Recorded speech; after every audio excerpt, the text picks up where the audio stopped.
싶었습니다. 뵙고 싶었습니다.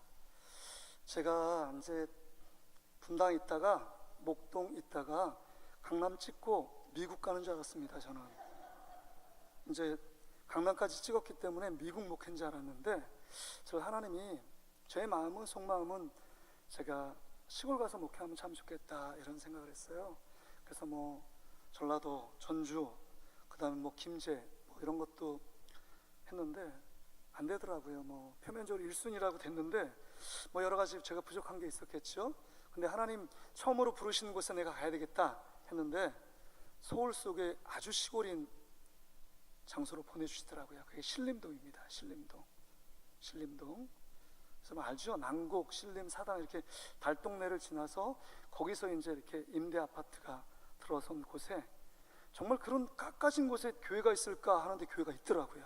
제가 거기에 지금 제가 2014년도에 여기서 가서 지금 5년째 담임 목사로 지금 섬기고 있습니다. 아주 초보 담임 목사입니다.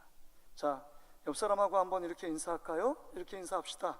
자, 옆에 둘씩 한번 보고 이렇게 인사했으면 좋겠습니다. 자, 얼굴과 낙하산은 펴줘야 삽니다. 하여튼 낙하산 펴지지 않으면 죽습니다. 제가 낙하산 타본 사람 아닙니까? 제가 하여튼 하나님의 넘치는 은혜가 여러분의 삶을 정말 사로잡아 정말 예수님 때문에 늘 기쁨과 또 은혜가 충만한 복된 삶을 누리시기를 주 이름으로 축복합니다. 자, 여러분 이분이 누구인지를 한번 맞춰보세요. 이분이 누군가? 늦으면 궁금하고 옆에 있으면 답답하고 누워서 둥글거리면 짜증나고 말 걸면 귀찮고 말 안 걸면 기분 나쁘고 누워 있으면 나가라고 하고 싶고 나가 있으면 괜히 신경 쓰이고 늦게 들어오면 열받고 일찍 오면 괜히 불편하고. 누굴까요? 아주 이상하고 무척 미스테리한 존재가 누구일까요? 네? 삼식이요? 어떤 분은 그래요. 부인이요 뭐 이런 얘기 하는데 남편입니다. 남편은 항상 남의 편이래요. 내 편인 것처럼 옆에 살고 있지만 늘 아내의 의견을 잘 따르지 않고 늘 자기 고집대로 사는 사람이에요. 저도 참 비슷한 모습이 있는데, 그래서 남편의 별명이 뭐냐면 로또래요. 로또. 왠지 아시죠? 너무 맞지 않아요. 진짜 안 맞습니다. 그러니까 마음이 안 맞는 거예요. 로또. 그래서 이 남편은 가까이 있으면 괜히 불편하고 좀 어느 정도 거리감을 두면 너무 마음이 좋아요. 이게 남편의 위치래요. 여러분, 남자분들 그 위치를 잘 보시고요, 내가 어떻게 아내를 사랑해야 될지를 생각해야 합니다. 그런데 오늘 제가 설교할 주제는 이거와 일맥상통합니다. 가까이 있으면 너무 힘들고 고통스럽고 괴롭습니다. 그러나 좀 떨어지길 원하고 그럴 때 행복감이 있고 기쁨이 있어요. 이게 뭘까요? 두 음절입니다. 자, 마치신 분 다음 주에 식당에서 2그릇 먹을 수 있는 특권을 드리겠습니다. 뭐죠? 고난이라는 단어입니다. 고난. 정말 가까이 있긴 너무 고통스러워요. 그럼에도 불구하고 나의 바람과는 전혀 상관없이 고난이 살이 뼈에 붙어 있는 것처럼 달락붙어서 내 삶의 모든 면에서 이 고난이 우리를 구성하고 있는 것을 볼 수 있습니다. 여러분, 고난하면 떠오르는 이미지가 뭐예요? 고난의 대명사, 고난의 왕은 누굽니까? 욥을 빼놓고 생각할 수 없잖아요. 욥은 정말로 특별한 인생을 살았습니다. 정말 여러분 드라마 좋아하시죠? 드라마틱한 인생입니다. 정말 영화에 한 번 있을까 말까한 인물이에요.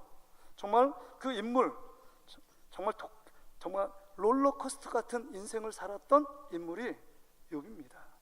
욥의 인생을 한번 생각해 보세요. 욥은요, 욥기 1장에 보면 하나님께서 그를 평가하길 아주 정직하고 온전했고, 또 그 다음에 악에서 떠난 사람이다.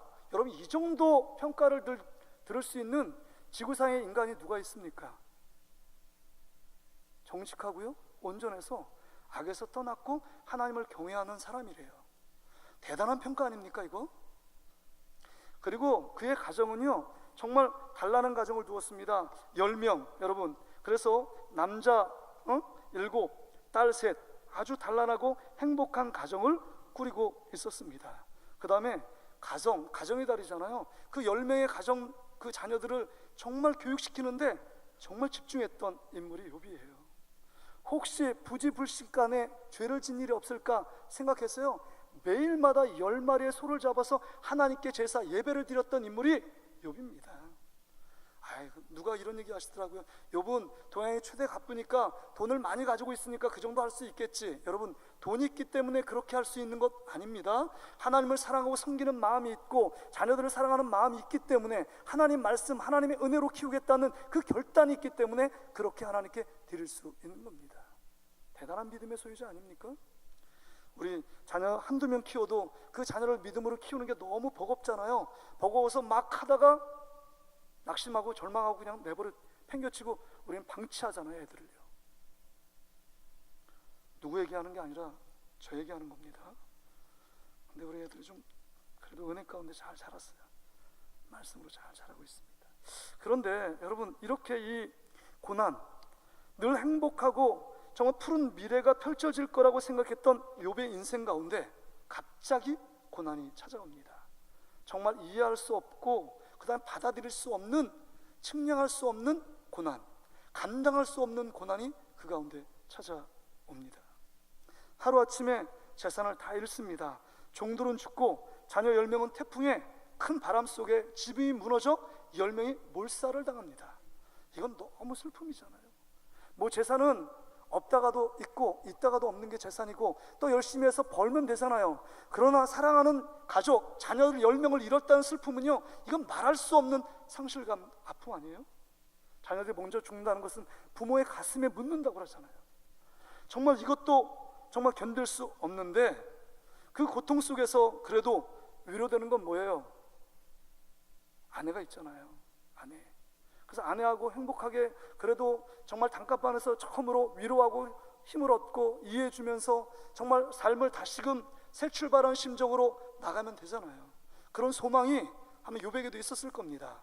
그런데 한곁에 끝자락의 절망 속에서 있는 이 욥에게 그 아내는요, 하나님이 이렇게 이 일들을 벌이시는 거 보니까 당신은 하나님의 저주받은 인생이라고, 하나님을 욕하고 떠나라고, 그럴 정도로 지금 이 아내는 남편을 저주하고 떠나버립니다.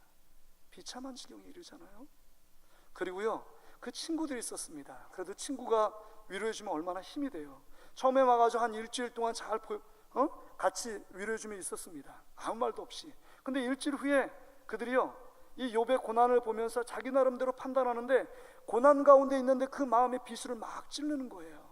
아픈데 더 그 아픈 가슴을 막 휘벼 팝니다. 네가 하나님 앞에 범죄하고 하나님 앞에 잘못했기 때문에 이런 저주와 심판을 받고 있다라고 이야기를 합니다.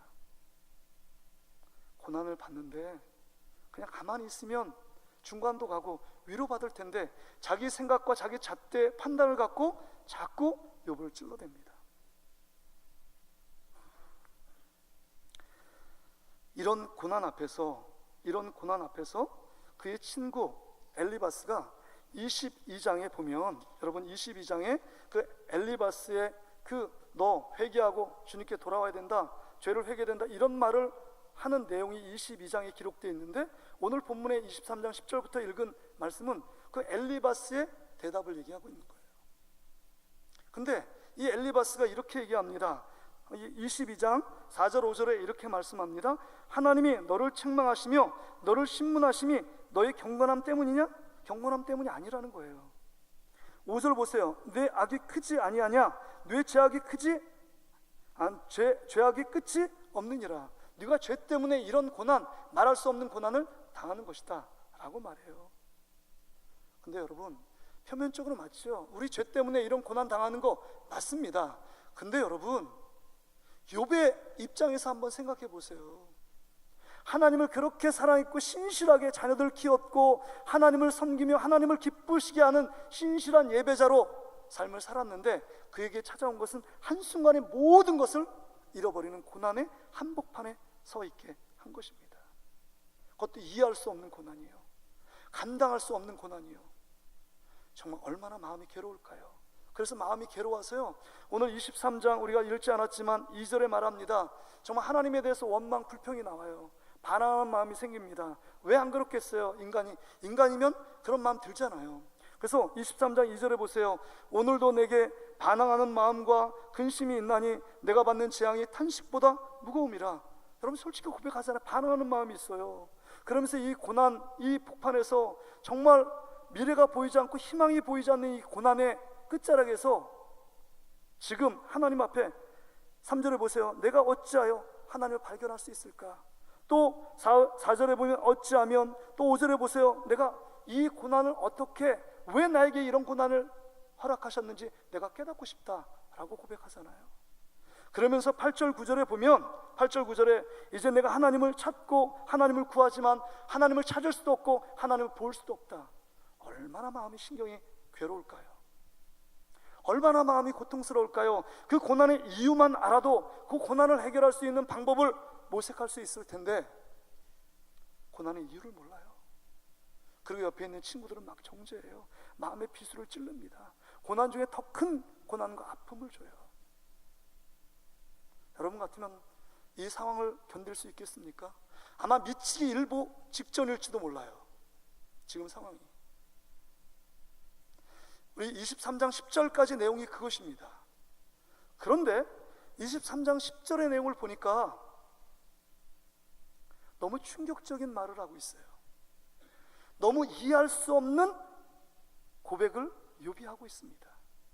23장 10절의 말씀 한번 보세요. 10절 23장 10절입니다. 우리 같이 한번 읽어볼까요? 이게 핵심 구절이니까 같이 한번 읽겠습니다. 시작. 그러나 내가 가는 길을 그가 아시나니 그가 나를 단련하신 후에는 내가 순금같이 되어 나오리라. 여러분 지금 여기 보세요. 그러나 내가 가는 길을 그가 아신대요. 내가라는 건 욥이에요.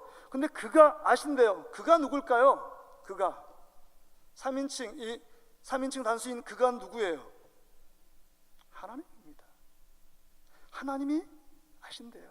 하나님이 이 고통, 정말 모든 재산 잃고 자녀들 다 잃고 그 다음에 하루아침에 몽땅 거지가 된 이런 상황 하나님이 아셔요? 하나님이 아시면 이렇게 내버려 둘 수 있어요? 하나님이 아시면 내 이 고통 방치해 둘 수 있느냐 하는 것입니다. 이거는 하나님이 아니죠.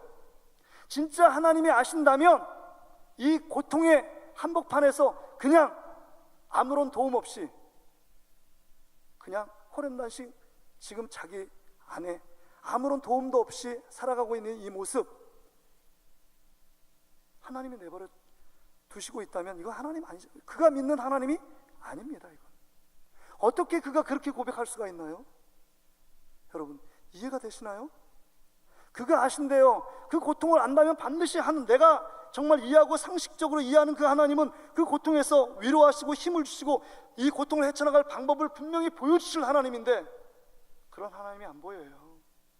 그럼에도 불구하고 욥이 고백합니다. 그가 아신대요. 어떻게 이런 정신없는 고백을 할 수 있느냐 하는 것입니다. 뿐만이 아니에요. 그가 나를 단련하신 후에는, 여러분 단련한다는 말은 쉬운 표현으로 훈련시킨다는 거예요. 이런 훈련의 과정을 통해서 정말 순금정같이 나가도록 만든다는 겁니다. 여러분 이런 훈련을 원하는 사람이 누가 있겠어요? 재산 다 잃어버리고 자녀들 다 죽임당하고 그 다음에 몸에는 악창이 나서 질병을 겪고 있고 이 말할 수 없는 고통을 겪고 있는 이 모습이 이런 게 하나님이 나를 단련시키고 훈련의 과정이라면 누가 이런 훈련을 좋아하겠으며 이런 훈련을 지원자가 누가 있겠느냐 하는 것입니다. 여러분 이런 훈련이 앞에 있는데 이런 결과가 앞에 있는데 여러분 이런 훈련을 받기 위해서 지원하시겠습니까? 욥처럼 지원하시겠어요? 아니잖아요. 또 이해할 수 없어요. 또 내가 순금같이 되어 나온다. 순금이라는 건 정금입니다. 100% 금이 있는 줄 모르겠지만 100% 금처럼 나를 이렇게 단련하신 후에 하나님이 성숙한 모습으로 하나님이 기뻐하시는 온전한 모습으로 세워가겠다는 거예요. 근데 여러분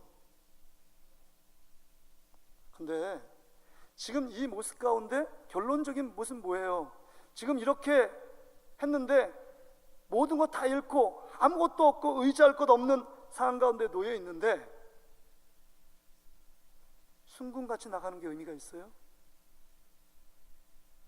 믿음이 100% 있는 그 믿음으로 나가는 게 의미가 있느냐, 가치가 있느냐 하는 것입니다.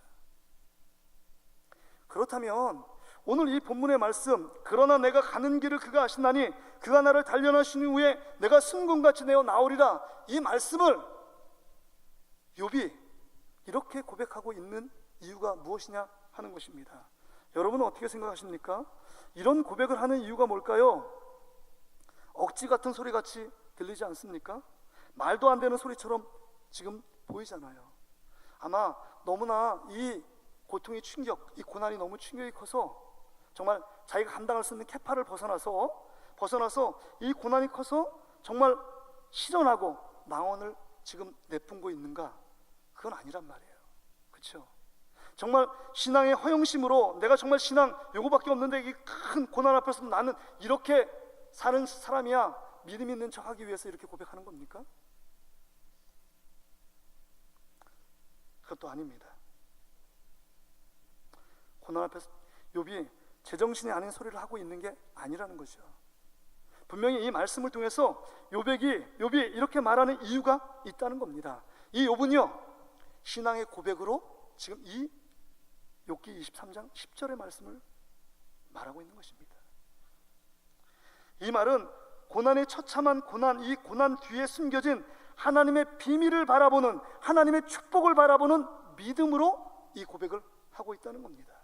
고난 뒤에 넘어선 하나님의 놀라운 계획, 나는 하나님 정말 이해할 수 없고 나는 정말 큰 마스터 플랜을 볼 수는 없지만 이 고난 뒤에 넘어서 하나님이 계획하시는 놀라운 반전의 역사, 하나님의 시간표에 행하실 놀라운 믿음의 역사를 지금 먼저 보고 욥이 고백하고 있는 것입니다. 목사님, 그건 너무 자의적인 해석 아닙니까? 이렇게 말하실 수 있는데 이건 자의적인 해석이 아니에요. 지금 이 욥은요, 미래 하나님이 행하실 놀라운 축복들을 보고 반전시키시며 역전시키시는 그 하나님을 믿고 믿음 가운데 고백하고 있는 것입니다. 왜 그럽니까? 11절 말씀해 보세요. 11절, 내 말이 그의 걸음을 바로 따랐으며 내가 그의 길을 지켜 치우치지 아니하였다. 하나님이 원하시는 길에서 벗어나지 않았다는 겁니다. 정말 이 고난의 한복판에서 정말 고난의 끝자락에 서 있으면 힘들잖아요. 피하고 싶잖아요. 그럼에도 불구하고 고난에 계속적으로 머물러 있는 이유가 무엇인가? 이 고난 속에 하나님의 계획이 있음을 알고 끝까지 믿음의 길을 벗어나지 않고 탈선하지 않고 그 길, 믿음의 길을 굳게 가고 있는 것입니다. 주님이 원하는 그 길을 붙잡고 가고 있는 거예요. 뿐만이 아닙니다. 12절에 보세요. 내가 그의 입술의 명령을 어기지 아니하고 정한 음식보다 그의 입의 말씀을 귀히 여겼도다. 여러분 보세요. 입술의 명령, 하나님의 말씀을요, 여러분 정한 음식, 여러분 음식을 먹어야 생명을 유지할 수 있습니다. 그러나 생명보다 더 중요한 건 뭐냐? 하나님 말씀이라고 지금 강조하고 있는 거예요. 하나님 말씀, 그 말씀을 의지하며 나가는 이 욥의 믿음을 통해서 여러분 그 지금 당하는 고난을 이겨내고 있어요. 뭘로요? 하나님의 말씀으로요. 전해주셨고 지금도 하나님 말씀하시는 그 말씀을 부여잡고 정말 생명을 연장시키는 음식과 떡보다도 하나님 말씀을 붙들고 사는 이 욥의 믿음의 모습을 봅니다. 고난의 한복판에서요. 또 13절 14절에 보면요, 그는 뜻이 일정하시니 누가 능히 돌이키랴. 그의 마음에 하고자 하시는 것이면 그것을 행하시나니 그런즉 내게 작정한 것을 이루실 것이라. 이런 일이 그에게 많이 있는지나. 하나님의 뜻이라는 거예요. 이해할 수 없고 정말 감당할 수 없는 고난이 나에게 닥쳤지만 이 모든 일들은 하나님의 큰 계획 속에 하나님의 뜻을 이루기 위해서 나에게 고난을 허락하셨다라고 말씀하는 겁니다. 이것이 뭐냐? 고난을 바라보는 하나님 중심적인 태도요, 하나님으로 이 모든 것을 해석하는 믿음의 태도입니다. 믿음을 갖고 이렇게 해석을 하는 거예요. 하나님이 뜻하심이 있기 때문에, 하나님이 이 일들을 통해서 하나님께서 분명한 큰 계획을 갖고 있다. 그러기에 하나님 중심으로 고난을 이해하고 받아들이고 있는 이 욥의 모습을 봅니다. 마치 겟세마네 동산에서 예수님이 그렇게 기도했을 때 정말 내 원대로 마옵시고 아버지의 뜻대로 되길 원합니다, 하나님의 뜻, 십자가를 지는 하나님의 뜻을 구했던 예수님처럼 지금 욥은 지금 하나님의 뜻을 구하고 있는 것입니다. 요셉이 정말 형들의 시기를 받아서 보디발 가정의 총무로 있습니다. 거기서 믿음을 지키다가 또 감옥까지 갑니다. 그 다음에 정말 옴짝달싹할 수 없는 그 어거하는 몸 안에 감옥에 갇혀 있어요. 그런데 그 고난의 길 이후에 요셉이 애굽의 총리 대신을 씁니다. 그 다음에 형제들이 막 와요. 근데 형제들이 와가지고 이제는 자기를 살려달라고 막 울부짖습니다. 그런데 요셉이 하는 말이 뭐죠? 걱정하지 말라고, 내가 당신을 보호하고 당신의 자녀까지 보호할 거다.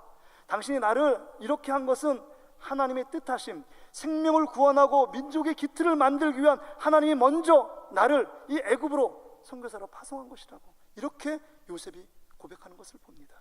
모든 고난을 하나님 중심으로 해석하고 하나님의 뜻으로 받아들이고 있는 이 요셉, 예수님, 욥의 모습, 이 모습이 우리의 모습이 돼야 한다는 것입니다. 믿음이 있는 자가 그럴 수 있어요. 정말 미래에 하나님이 하실 놀라운 축복들을 바라보는 사람만이 그 고난의 한복판에서 그 고난을 이겨낼 수 있다는 겁니다. 여러분, 이렇게 살았을 때 하나님이 주신 놀라운 축복이 있잖아요. 욥의 결말을 우리는 다 알고 있습니다. 뭐예요?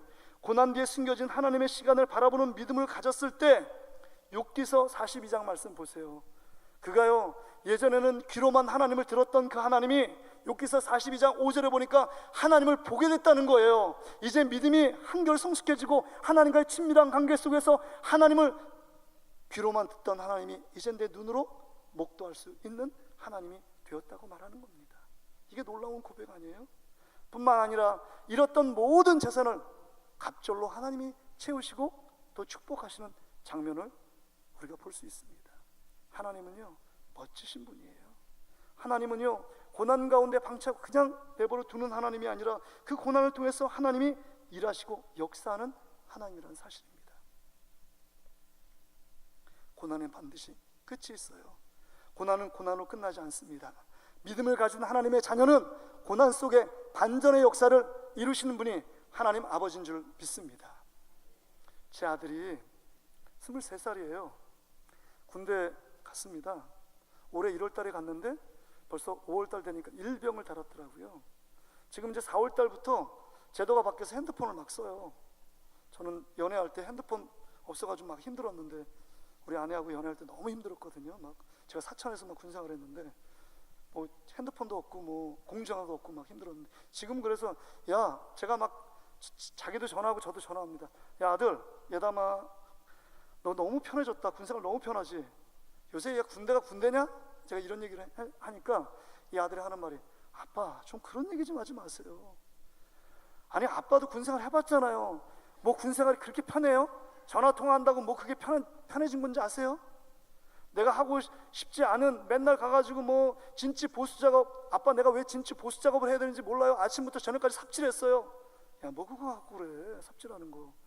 아니 하고 싶은 일도 계속 시키면 힘든데 하고 싶지 않은 일을 계속 하는데, 아빠는 군생활 해봤잖아. 그렇게 아침에 일찍 일어나고 늦게 또 자고 또 일어나가지고 여러 가지 일을 해야 되는데, 아빠는 이렇게 다른 사람에게 군생활 편하다고 얘기 좀 하지 말라고. 너무 힘들다는 거예요. 너무 힘들다. 그렇죠. 군생활이 뭐가 좋겠어요. 늘 자유롭게 살다가 어마어마한 품색에서 고이 살다가 여러분 가가지고 군생활이 뭐가 편하겠습니까? 너무 힘들대요. 일병 됐는데 병장 다 된 것 같아요. 빨리 제대해야 되는데 지금 19개월밖에 안 하는데도 너무 힘들다는 거예요.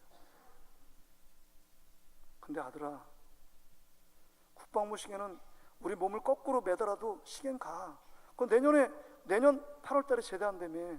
야 내년 8월에 제대하는 날이 있잖아. 아빠 내가 그것만 바라보고 지금 얼마나 참고 있는지 알아? 이거예요. 고난은요 끝이 있어요.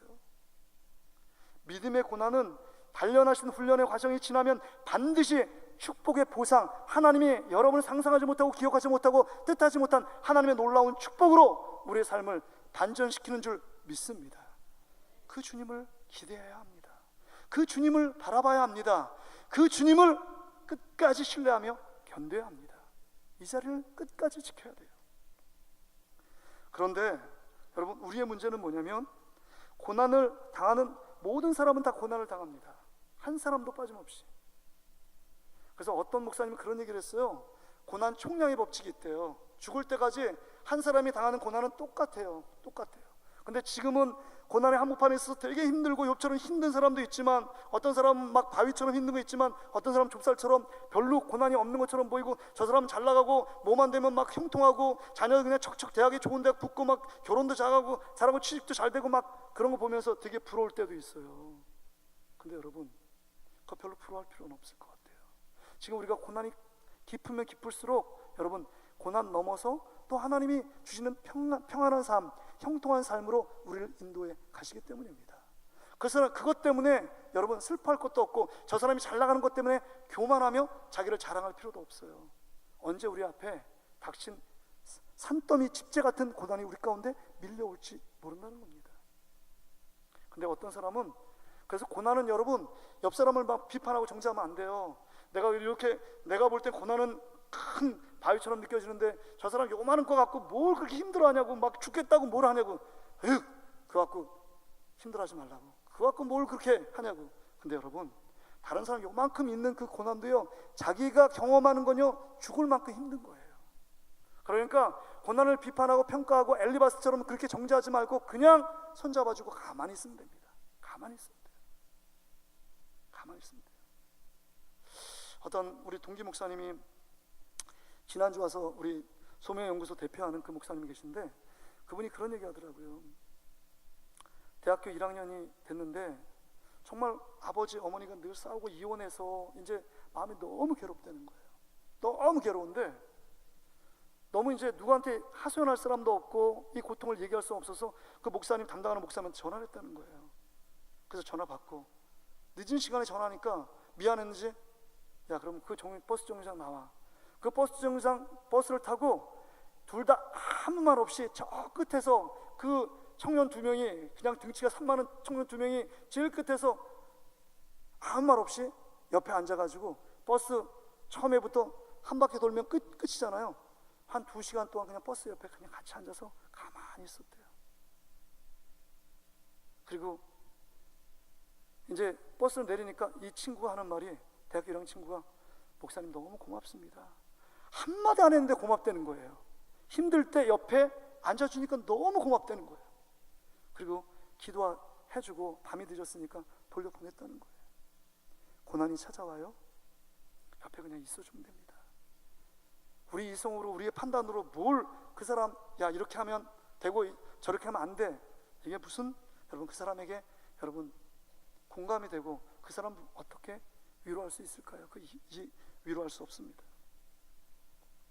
그런데 오늘 우리의 문제는 뭐냐면, 욥이 고난을 경험하고 그 고난을 대하는 태도와 우리가 고난을 대하는 태도는 너무 다르다는 겁니다. 욥은 고난을 하나님의 뜻으로, 하나님 중심으로 그 고난을 이해하고 믿음으로 받아들이고 정말 먼 하나님이 행하실 놀라운 일들을 바라보면서 묵묵히 감당해요. 근데 여러분 우리는요 고난을 싫어합니다. 고난 되게 싫어해요. 고난 근처에도 가고 싶지 않습니다. 고난을 거부합니다. 고난을 싫어할 뿐만 아니라 고난을 피하려고 해요. 어느 정도 싫어하느냐? 친한 친구가 있어요. 근데 고난의 한복판에 되게 있어요. 그러면요 그 친구가, 그 고난이 나한테 전이 될까봐 그 옆에 있는 친구 옆에 가지 않습니다.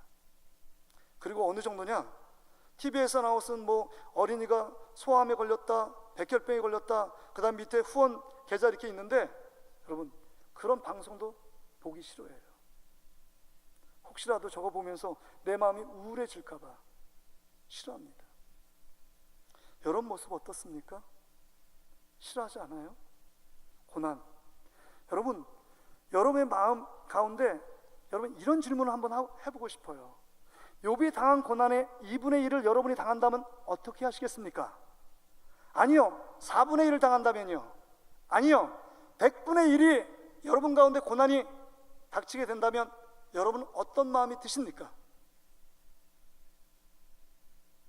100분의 1이고 1000분의 1이고 10,000분의 1이고 그 말 하지 말라고, 조금도 고난 당하고 싶지 않다고, 이게 우리의 진실된 마음 아니에요?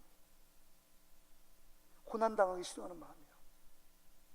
근데 우리는 너무 영악해서요, 고난이 없이는 믿음이 성숙하지 않고, 고난이 없이는 하나님을 닮아갈 수 없고, 고난이 없이는 주님을 바라볼 수 없어요. 예수님의 마음을 품는 거요, 고난 없이 예수님의 마음을 품는다는 거 거짓입니다. 그런데 여러분, 우리가 고난을 받기를 싫어하는 그 마음을 아시고 하나님께서 예수 그리스도를 이 땅에 보내주셔서 모든 죄악의 고난, 가장 극렬한 고난을 예수님께서 우리를 위해 당하셨습니다. 당하실 뿐만 아니라 그 죽음의 밑바닥에 있을 뿐만 아니라 인류를 구원하기 위하여 3일 만에 부활하셨어요. 그래서 우리가 그 예수님의 고난 당한 결과 때문에 우리가 죄사함과 또한 구원을, 놀라운 축복을 얻은 것입니다.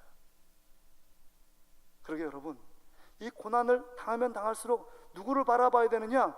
우리 구주와 생명 되시는 예수 그리스도를 바라봐야 돼요. 예수 그리스도를 바라보라는 겁니다. 그래서 여러분, 이 욥기의 말씀처럼 늘 생각해야 합니다. 고난의 한복판에 있을 때 이 고난을 피해가면 안 됩니다. 지금 있는 자리에서 고난을 거부하고 그 다음에 싫어 버리는 것이 아니라, 고난이 왔습니까? 이제 그 고난 앞에 정말 생명과 진리 되시는 예수 그리스도 바라보고 고난 앞에 묵묵히 서 있는 것입니다. 뿐만이 아니에요. 그 고난이 왔을 때 정말 이 욥의 태도처럼 하나님의 말씀을 붙들어야 합니다. 생명의 말씀 붙들지 않으면 고난을 이길 수 있는 힘이 없어요. 말씀이 내 안에 점점 가까이 있으면 고난이 되지 않습니다. 그건 작은 것이 불과해요. 그러나 고난이 희미해지고 멀어지고 그 하나님의 말씀이 선명하게 보이지 않으면 고난은요, 집채만큼 크게 느껴집니다. 여러분, 하나님 말씀이 여러분 가운데 보이십니까? 아니면 고난만 보이고 계십니까? 뿐만이 아니에요. 이 고난이 왔을 때 정말 예수님의 마음을 품고 하나님의 뜻으로 받아들여야 합니다. 하나님의 뜻으로 받아들여야 돼요. 예수님 중심으로 생각하고 예수를 끝까지 의지하며 나갈 때 우리는 이 고난의 터널을 빠져나갈 수 있다는 겁니다. 저희 교회가 신림동에 있습니다. 이제 5년째 부임했기 때문에 한 번 정하면 끝까지 가니까 저는 3월, 4월, 5월 이렇게 춘계 대신방을 합니다.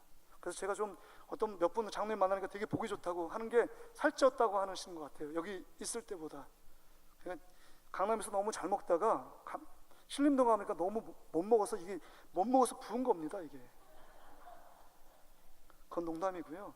하여튼 이 대신방이 끝나니까 계속 먹고 신방하고 먹고 신방하니까 이게 신방 끝날 때마다 1kg를 쪄요. 보니까 1kg 빼야 합니다. 안 좋더라고요. 그런데 이 초보 목사인 제가 한 5년째 보니까 이제 성도들의 마음을 조금 이해하는 것 같아요. 진짜 예수님의 마음이 무엇인지, 우리 성도들이 치열하게 살고 있는 그 한복판에서 그 1년 차 있을 때 대신방과 2년, 3년, 4년, 5년 돼 보니까 그 마음의 속 얘기를 조금씩 얘기하는데 그 아픔이요, 너무 크더라고요. 우리 권사님, 명예 권사님 계십니다. 73세예요. 그 신림동에서 남편분은 요양원에 있어요. 알코올 중독자입니다. 정말 너무 남편을 사랑하고 너무 맨날 저가 와서 기도해 주지만 가만히 있으면 이 알코올 중독 때문에 그 거실에 담배를 피우는데 거실을 2번씩이나 태운 거예요. 그냥 내버려두면 자기만 죽는 게 아니라 아파트 전체를 불날 수 있는 위험이 있기 때문에 도저히 안 돼서 알코올도 끊고 그래서 요양원을 했습니다. 근데 이번에 와가지고 막 대신방만데 막 우세요. 내가 남편을 그 요양원에 보내고 내가 지금 여기 있는데 마음이 너무 아프다는 거예요. 근데 남편은 젊었을 때부터 술에 중독되어 있었습니다. 가정 경제를 이 권사님이 이끌어가는 거예요. 어떻게 이끌어가냐? 새벽 3시 반에 일어나요. 사당동에 4시에 첫 차가 있대요. 송파에서 뭐 하느냐? 배추 장사를 하세요. 근 40년 동안 했어요. 영등포에서 있다가 또 송파에 있는 거기 가락동 농수산물센터 거기서 하는 거예요. 그래서 권사님 몇 번 버스를 타나? 3번 버스를 탄대요. 신림동에서 1시간 반, 2시간을 타고 또 2시간을 옵니다. 너무 치열하게 살아요. 그래도 목사님, 내가 주일날 하나님의 말씀 듣지 않으면 내가 이 일주일 동안 너무 고단하고 힘들고 정신적으로 힘든데 너무 힘들지만 내가 주님의 은혜 때문에 버팁니다. 그래서 목사님, 내가 정말 하나님 안 믿어보려고 노력하면서 내가 정말 내가 주님 없이 내가 살아보겠다라고 한 적이 한두 번이 아니었는데, 주님께서 내 인생을 꽉 잡고 있어서 하나님 앞에 끌려서 계속적으로 제가 믿음 생활하고 있습니다. 이런 고백을 막 눈물을 흘리면서. 어떤 집사님이 있습니다. 오후 예배를 이렇게 드리는데 저 뒤쪽에서 자꾸 핸드폰이 막 울려요. 그 집사님은 늘 저 뒤에 만났습니다. 중간에 좀 기둥이 두 개 있는데 그 뒤에 앉아요. 그래서 내가 요번에 5년째 만에 처음으로 그 집사님이 신방을 받았는데 집에서 못 받고 제 사무실 목양실에서 받았어요. 집사님, 왜 계속 그렇게 전화 핸드폰이 울리고 왜 뒤에서 꼭 그렇게 앞에서 예배를 좀 반듯하게 드리면 좋겠는데 왜 그러세요? 60대 초반 되시는 집사님, 여집사님인데, 목사님 너무 죄송해요. 저도요, 이 앞에 나와서 정말 하나님 앞에 앞자리에 앉아서 편하게 드리는 게 정말 저의 마음의 소원입니다. 왜 그러시는데요? 목사님, 제 남편이요 정말 예수 믿는 것 때문에 너무 핍박이 심합니다. 자기만 안 돼요. 그래서 내가 농담했습니다. 요새 아내 이기는 남편이 있냐고. 그러니까 아닙니다. 그 남편은요 인간이 아닐 정도로 자꾸 뭐 폭행도 하고 막 윽박 지르고 막 어마어마해요. 이 집사님, 여집사님이 금방 해가지고 돈은 다 버는데 버는 즉시 남편이 다 가지고 가고 자기 맘대로 주무른대. 근데 그것만이 아니라 그 시어머니가 있는데 불교 골수분자예요. 날마다 불교 방송 듣는 사람입니다. 야, 너 오늘 시장 가지? 시장 가다가 또 교회로 세면 안 돼? 늘 촉이 발족해가지고요, 촉이 발달했어요. 시어머니하고 전화하고 남편이 막 전화해요. 왜냐면 그 뒤에 왜 받냐면, 전화 받는데 자기가 그냥 시장 바구니를 옆에 슈퍼에다 놓고 막 버스 타고 막 온 거예요. 택시 타고. 그래서 몇 분이라도 하나님 앞에 예배드리고 하나님께 기도하려고 오는 겁니다. 그런데 용케 그 시간을 아는 거예요. 그 시간 알고 전화 오는 거예요. 전화 빨리 안 받으면 교회에 있는지 단번에 안다는 거예요. 그런 얘기를 들으니까 너무 마음이 아파요. 목사님, 이건 사는 게 아닙니다. 너무 힘들어요. 근데 목사님, 이 고난 속에 내가 소원하는 게 있어요. 뭔데요? 이걸 위해서 기도하달래요. 첫째 아들이, 그 아들도 두 아들이 있는데 첫째 아들도 한 35세 됐는데 자기 근방에서 같이 일을 하면서 자기 일을 배우는 아들인데 얘도 예수 안 믿는데요. 근데 마음에 소원이 있대요. 무슨 소원이냐고. 첫째 아들을 예수 믿는 아내 정말 얻을 수 있도록 목사님 기도해 주세요. 막 그래요. 그 기도를 예전에 들었거든요. 그 기도 화요일날, 목요일날 우리 8시, 9시 기도했는데 그 저녁에 오실 때 얘기를 들었는데, 요번에 신방받아서 목사님, 요번에 상견례 합니다. 상견례. 아들이 지금 며느리 만나서 상견례를 하는데 그 며느리가 누군지 아세요? 예수 믿어요? 당연히 믿죠. 그분이 누군데요? 이 집사님 목사님 따님이에요. 이야, 놀랍지 않아요? 그 고난 가운데 늘 기도하며 하나님을 의지하며 정말 한 번이라도 마음 편하게 예배드리기 원하는 게 그 마음의 소원이었는데 이 며느리자를 얻으려고 하는 거예요. 근데 방해 공작이 있어요. 남편이 상견례를 딱 했는데 목사님이, 그래도 내가 이 결혼을 승낙하는 것은 여 앞에 있는 집사님이 교회 다닌다고 해서 승낙하는 겁니다. 예수 잘 믿는다고 알고 있습니다. 이렇게 얘기해버린 거예요. 남편이 예수 안 믿는 줄 아는데, 교회도 안 나가는 줄 아는데, 시어머니가 열받아가지고 대판 싸웠대요. 야, 이 결혼 쪽내 이거 안 돼. 지금 무슨 소리 하는 거야? 당신은 언제 교회 다녀? 교회 다녔어? 그 이제 며느리 자리를 만나서 미리 다 얘기를 한 거예요. 근데 그거를 목사님께, 자기 아버지께 말 안 할 수는 없잖아요. 그 등통난 거예요. 상견례 끝나고 나서 결혼을 할지 말지 막 고민하고 있다는 거예요. 목사님 기도해 주세요. 너무 치열하게 사는 사람들이 많습니다.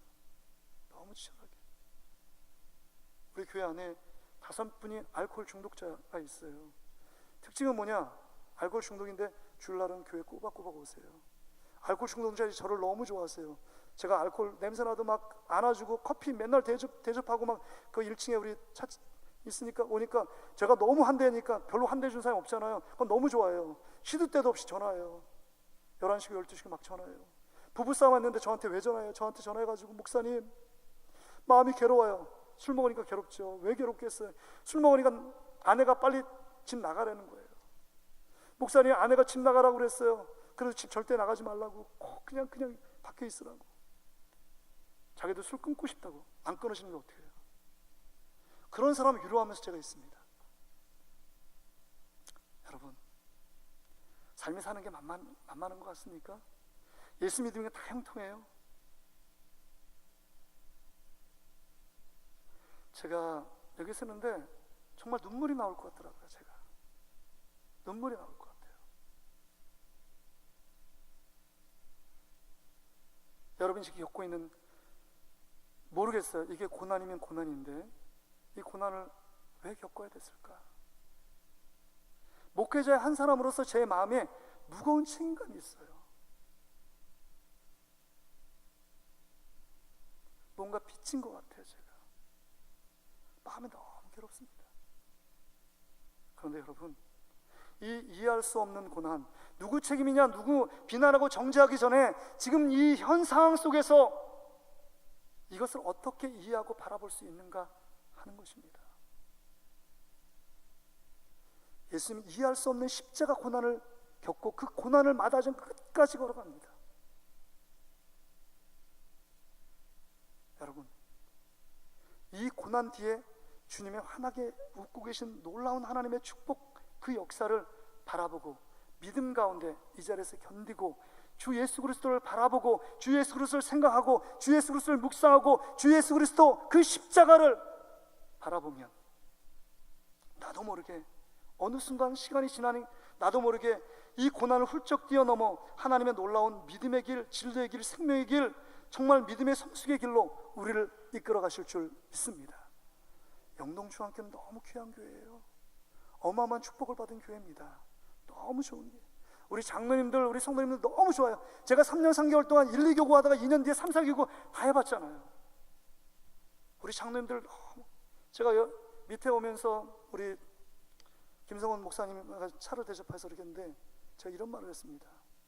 제가 많은 교회는 아니어도 6교회를 내가 모교회부터 6교회를 다녀봤는데 우리 장로님 늘 대부분 제가 인사하고 이렇게 대화를 나누고 100% 중에 5% 안에, 상위 랭크에 안에 드는 장로님들이 5%, 그 안에 드는 분들 너무 귀한 분들이라, 너무 귀한 분들이라, 우리 성도들 너무 좋은 분들이라고, 잘 섬겨봤으면 좋겠다라고 제가 우리 목사님과 말씀드렸는데, 정말 우리 교회, 정말 하나님께서 정말 이 교회를 통해서 새로운 믿음의 역사를 이뤄갈 줄 믿습니다. 욥기 42장을 다시 한번 읽어보세요. 그리고 권면드립니다. 안나전대 오늘 헌신 예배를 드리는데 여러분, 자녀들에게 우리 어머님 같아요. 어머님 나이 똑같습니다. 뭘 남기시길 원하세요? 내 믿음 보이지 않아요. 하나 권면드립니다. 우리 교회 성도들한테 얘기했어요.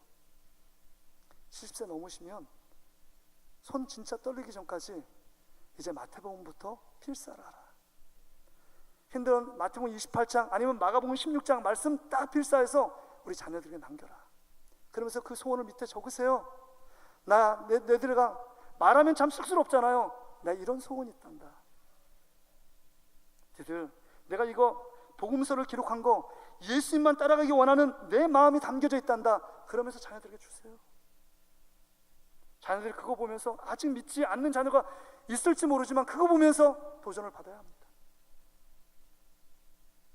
기대합니다. 소망합니다. 우리 영동중앙교를 통해서 하나님이 새로운 믿음의 역사를 이루게 하실 줄 믿습니다. 있는 자리 지킨 여러분들이 승리자입니다. 정말 이 자리에서 정말 주님께서 반전시키시고 역전시키시는 하나님을 체험하는 복된 예배자들이 되시기를 주의 이름으로 축복합니다.